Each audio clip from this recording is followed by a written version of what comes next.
What's up, Digidestins? This is Kyle D, better known as RideMyAvatar, and today we are going to be talking none other than a prediction ban list, boys and girls. I'm excited to share my knowledge and what my informational data is telling me that we should be hitting. I'm not going to go with feelings and personal vendettas. We're going to use this deck is too OP, so we need to restrict it a little bit. So we're going to talk about cards that are possibly good, bad for the meta. So let's dive into the video and talk about it. So first off, we already know, I know already 2 cards on this ban list. It is not going to be, without a doubt question, we are hitting Shoutmon and Tommy. Tommy is both very powerful tamers. This is a soft hit to some of the blue flare lists that actually played Tommy in it. So it puts a little restriction on it, and that's pretty fair in my opinion. And then we do have Jet Sylphie in the running as well. This card needs to go. It just restricts future deck designs and play. There's just too much with that, and it's fine to let this card go. Let it go. Don't care. Don't want to know. And say bye-bye. That's all we care about. It just, now, though, in BT10, yellow will be a lot weaker. It is not as potent as it used to be. So, when we check out the data from BT10, I mean, EX3 is starting to change up some stuff. So, things we need to look at, we have Cross at 106, Yellow Hybrid at 66, Blue Fair at 56, X Antibody Alphamon at 50, Dark Knightmon at 48, Jesmon at 48, Grandis at 22, Garurumon at 18, Mastay at 17, Gaio at 15, Wargreymon at 8, D-Brigade at 8, Magnamon is at 8, Bloomlord is at 8, then we have D-Reaper at 7. So guys, if you really want that D-Reaper ban, just wait a set. This is probably D-Reaper's moment to shine, and that's only because there's no yellow hybrid with the spam ability of worrying about, hey, look, Crimson Flare, blow up your board. That's all that you have to worry about at that point. So it's just one of those things that, especially, let's say you blow up their board on their turn and then you start swinging in. When a Crimson Flare is live, Crimson Blaze, I mean, that card basically shuts down Gatekeeper in itself. So, I mean, hey, that's what you have to do. Sukuyamon at 5, Security Control at 5, Minerva Loop at 5, Beelzemon 4, Bellastar at 3, Ragnar Lordmon at 2, Gallantmon 2, Eosmon 2, Pulsemon 2, Bagro Army 1, Ragna Black War Machine 1, Discard Aggro 1, RideMyAvatar 1, Mega Zoo 1, Shivamon, Diaboromon, Magna Dromon X, Grand Draco, Anubis, Blue Hybrid, and Alphamon Loop. So, stuff like that is gone. I mean, let's even just break it down. The decks we have to worry about is Crossheart, maybe Blue Flare. I'll talk about a possible hit if everybody is just gun-hoing trying to hit something. X Antibody Alphamon, Dark Knightmon, and then Jesmon. Jesmon already has a hit, so I don't see them hitting Jesmon again. There's just no point in doing that. And we have Dark Knightmon.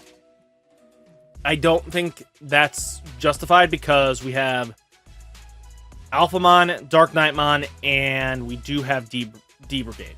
So we have 3 viable black decks in a format that we haven't had many viable black decks. If you remember, it took till Alphamon this physical set we're in for black to be ridiculous. It took Kongu. Literally the reason why we have winning right now is because we have Kongu. There's really no reason outside of that to really oppress black because it's not dominating. It's ticking up now because of the EX3 and everybody just shift over to the OTK more because that keeps up with Crossheart. I mean, that's the problem. Most decks, Crossheart is such a super gatekeeper that you need to be faster than it to win. And that's the problem, is that if you probably hit Crossheart, the rest of the decks kind of level out, and then you have some viability back into the format with versatility, and, you know, it's going to have diversity again. So it's just, that's how we're going to go about it. If we're going to look at Blue Flare first, the only card I can find acceptable is their Sora and Joe. They play it at 2. So bring it down to 1. It future-proofs the card from any other issues, but it's the only deck that's playing it. So I don't justify killing off a deck because of it, especially because you can play around it. And Sora and Joe helps out against literally the one deck in the format, Crossheart. It basically removes the sources sooner if it's still on board. It's just how that goes. I think if they're going to hit anything, it's going to be Sora and Joe. Just because of the memory game and the stripping of the 2 sources. And it self-feeds its own effect. I mean, do I see this as a problem? No, because everybody else and their mom has a different way of doing it. And has slight different variations. And it's super easy to pull those off. So, I don't feel it. But if you have to hit something in Blue Flare, this is going to be the card. Outside of that, I don't justify it. Now we're going to talk about Shoutmon times 4 here. Shoutmon times 4, I mean, Shoutmon in itself, this deck needs to get hit. So there's going to be a lot of contenders in the list, and I hopefully can cover them and be reasonable with it. I don't want to just go by feelings and anger or anything like that. I don't justify that. First off, most people are gunning for times 4 hit because of its draw power and its ability to basically fuel itself again for a 1 cost. I don't know about that. I feel like if you kill that aspect of this card, you're going to have the problem the deck is unplayable. It is really the one card in the deck that it needs to be consistently there. It just, how that's going to play out. Then you also have stuff like times 4B right now we have out. That requires times 4. So if you wanted to play times 4B, you're now forcing and punishing players now to have to play King Shoutmon for times 4B. Do I justify that? No. Should it not be like that? Yes. I think that you shouldn't punish players being able to be deck creative if you don't force the other half of the deck to probably be taken out. And also, times 4B has an S mode, if I remember correctly. And then they also have times 4K, which is Nightmon and gets infused with this card, which I can see that coming. And then they do Lord Nightmon X antibody in that set. So I think that might be part of BT11's stick, is we're going to get Lord Nightmon X antibody. Just because yellow kind of loses everything and doesn't have an A1 tier deck anymore. It's back to security control. And a lot of players are not in the mood for that. Sunrise Buster is going to be one of those cards we need to talk about. This card fuels tamers coming in for this deck. It's another yellow hybrid kind of hit, but it future-proofs things too. I mean, do you really want to deal with Lord Nightmon having access to this card? You know, having the all-powerful Shine Greymon having access to this thing too. I think restricting this to 1 makes it so that it's fair, because also if Sukuyamon gets broken, they can just use Maiden Mode to cycle this card back on top of it. And I don't want to see this card be spammed like that. Maybe a one-time deal is fine by me, but having it more than 1 feels a little overpowered. And it's such a control element card. It can kill most boss Digimons by just only having 3 red and yellow tamers right off the bat. As long as you have 1 yellow and then 2 red, Instantly playing this will get you to 4, and that kills any 12k off the board. So I feel like that's a little too powerful, especially if its reach is at 5, and its main effect is Insecurity can trigger this, and then you play another Tamer, and then you could get, you know, the ability of a draw card with the fact of Agi, or you gain Tai and Kari off the deal, or you get another Tai off the deal. But it doesn't suspend the Tamers, which upsets me a little bit more. It should come in suspended, so you can't just hybrid over it for game, or use like Mikey's skill. It would be really awesome if they put that clause in. That would have really slowed the deck as a trade-off here. Well, I can't use Mikey this turn, but I use Sunrise Buster because I need to remove your threat. I can't do both. That would make it so this... If they eroded it like that, I think that would make the card a lot more fair, because then your opponent can't just multi-swing with Mikey. And that's fine. That's really helpful, because if Shoutmon ×4 comes down, Mikey's not ready to be suspended. It was the trade-off. So I think if it gets an errata, it can come back to 4, but I think Sunrise Buster needs to go to 1. It's just one of those powerhouse cards that just scales too quickly in any format that it's going to be in that has Tamer reliance on it. And BT10's a Tamer reliant. If BT11 is Tamer reliant as well, then Sunrise Buster is going to be that much more powerful. Jeremy's another card here. One, it gets to play Ballistamon for free on play. So hidden security, you get a free blocker. I mean, is that terrible? Oh, heck no. But that's like one thing you should not be able to get is a free blocker out of the deal. I think, yes, this is our good friend Jerry's effect, basically being able to play a Leomon. That's fine and dandy. Your turn, when you play a Digimon with Crossheart in its traits, you may suspend this Tamer, gain a memory. So this is where Shoutmon ×4 gets a little ridiculous here. It's because Jeremy can rest itself and make it so that you played Shoutmon ×4 for free, because its Crossheart skill reduces it to being a 1 cost on play if you have all the sources ready. Well, that's where the spamability comes from and why the pressure is always there. It's just making it so that if we can eliminate Jeremy down to 1, now they can only do it maybe 2 times a turn, and it's not oppressive now. They can't just spam it 3 times in a row and just go like 1, 2, 3, you done. So I think Jeremy's actually one of the stronger contender to being banned. And I think that's going to be one of those cards that you want to do, is probably prevent the excessive OTK strats. So Jeremy might be one of those cards that get hit to 1.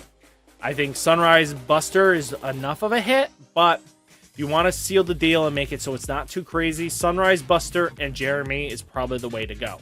I think it'll slow the deck down into a fair form, and that I don't see any issue from there. Another card that people are talking about is Mikey himself. So what they're thinking is, if you restrict Mikey to 1, then you could bring in Christopher as your memory setter. And now with Christopher being your memory setter, now you can't just have Mikey searching and adding 1 Crossheart and 1 Digimon with Crossheart under this Tamer, so it's not speeding you up anymore.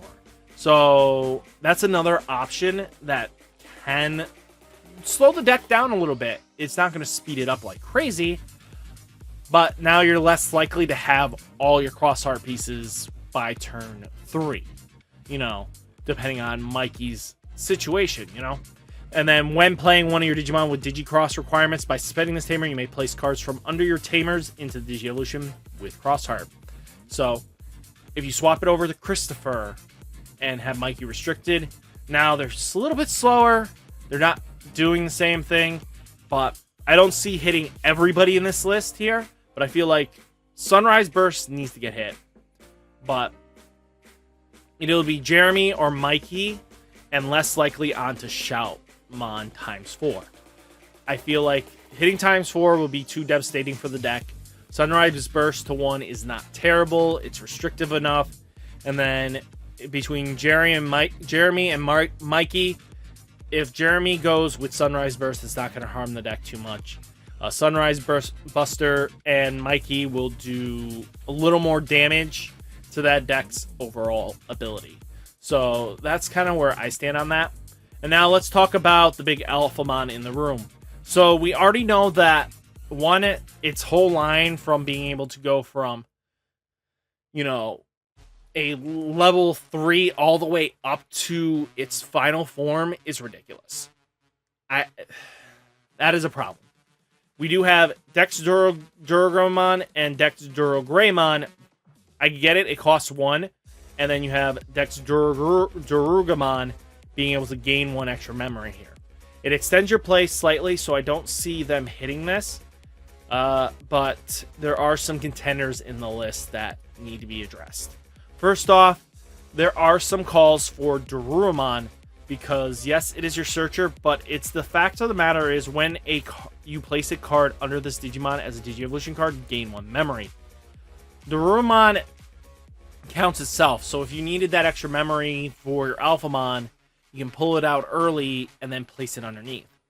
Now your opponent has this weird situation that they weren't prepared for. And is it right or wrong in this situation? No.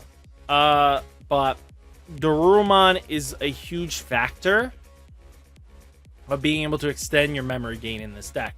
So a slight hit onto Durumon will mess with their consistency, and it won't allow them to be over memory gain. I think this is like the lightest hit they can do to him without fully busting the deck and causing issues.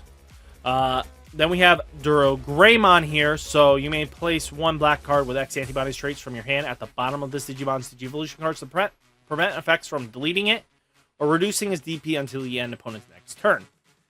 I get the self-protection is pretty hard. And it's also the security +1 attacks.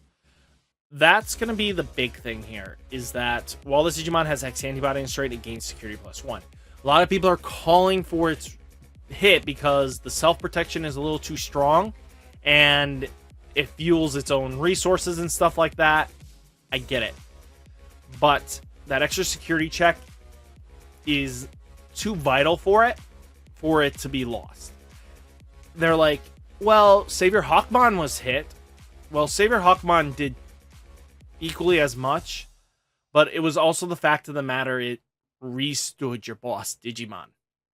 And Jesmon would continue seeing that. And they wanted to make sure that if people weren't going to play the next deck. Well, we already see that, one, we have already seen decks being played here.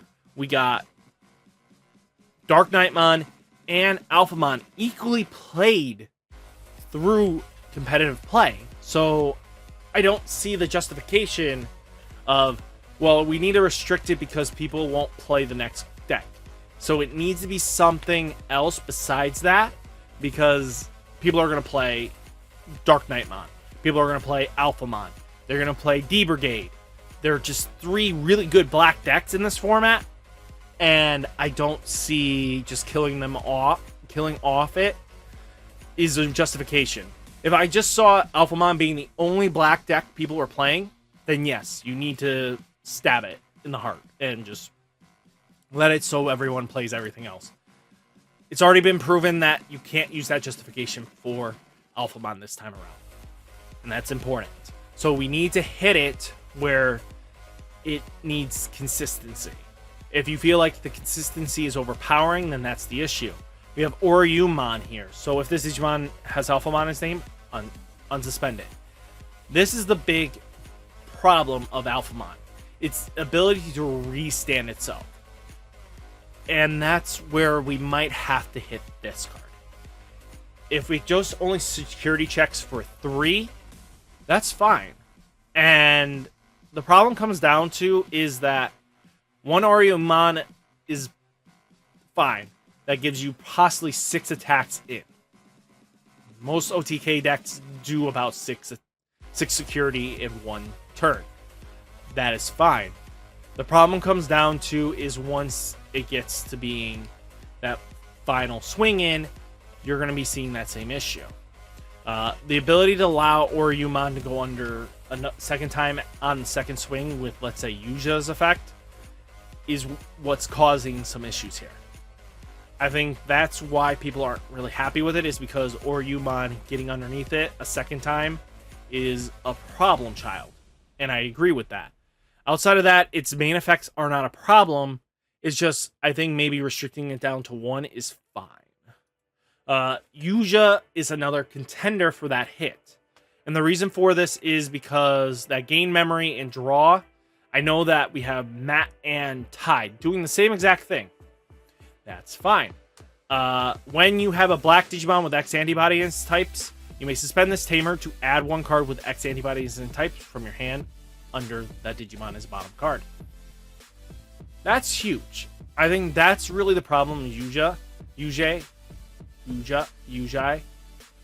This card here is going to just go turbo into whatever you need. And I think that's going to be the big game setter here, is that you want to hit that outside of everything, but I don't feel like that's the justificational hit. It's a 3 cost and it sets up, and it wasn't a problem until we had Cool Boy. The deck wasn't that much of an issue. We also have the Dex versions of Durogreymon and Darugamon, but it's Cool Boy. At the end of the day, it's Cool Boy. And the reason why I'm going to say this now is this is played at 4. Usually it's played at 3. And that's about it for the Tamers. The reason for that is Cool Boy's a 2 cost. They put you to 1 on your going first turn. 1 Cool Boy guarantees you a +1 in some way capacity in this deck.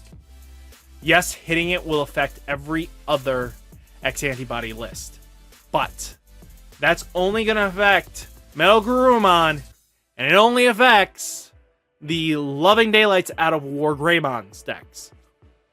But they have Nokia, they have Tai, they have Matt that do this secondary effect here, the draw and gain 1 memory. If you hit Cool Boy across the board, this card is too costly at 2. Too cheaply costed at 2 for what it does. And that's a problem. And yes, it gives consistency boost because on playing it, you get to reveal the top cards and search. Yes, that's very important. But now every deck's in the same level category because now you're not dealing with guarantee hit for X antibody. They're always guaranteed 1 card out of that deal. Top 3, there is no way in your deck you're not seeing at least 1 X antibody out of that top 3. Statistically, it's very low probabilities for this card not to hit an X antibody Digimon in this deck. And I think that's the thing. Especially because their Dex versions, they were prepared, they were prepping this deck to get Cool Boy hit. And that's what I feel like. Out of everything this deck does, it does everything to make sure that it can climb up properly. But if now you start at 2, now it seems fair when you climb up. Cool Boy is the problem because Cool Boy makes that Dex Darugamon on top of your Darugamon free, but a +3. 2 Cool Boys plus its discard is a +3. You're instantly climbing into everything. And that's a problem. And I'm going to be quite honest with you, Cool Boy is enabling the problem. So if you kill the problem, you weaken all the decks around it, and that's fine. It's perfectly okay to say, you know what, Cool Boy is too strong. And I think justification-wise, Cool Boy's the hit.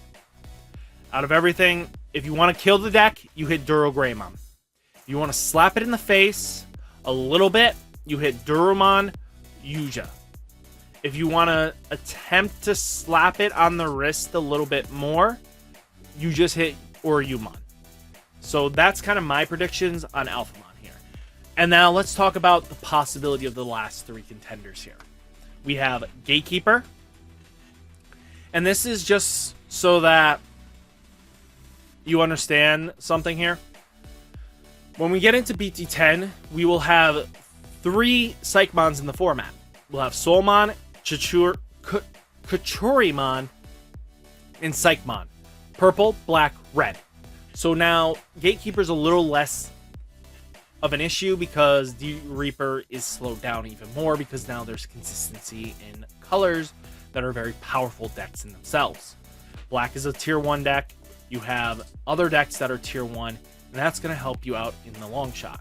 So hitting Gatekeeper would be if you wanted to get rid of D-Reaper. Gatekeeper is not overly played in any other decks. Yes, there are security control lists and stuff like that that does play Gatekeeper, but all in all, we're getting to a point where we are having, Guilemon being one of the better decks in the format because it kills off Tamers. But it can also swing into Mother, so Gatekeeper becomes useless. So it's like A, B, C. Gatekeeper can stay, I think.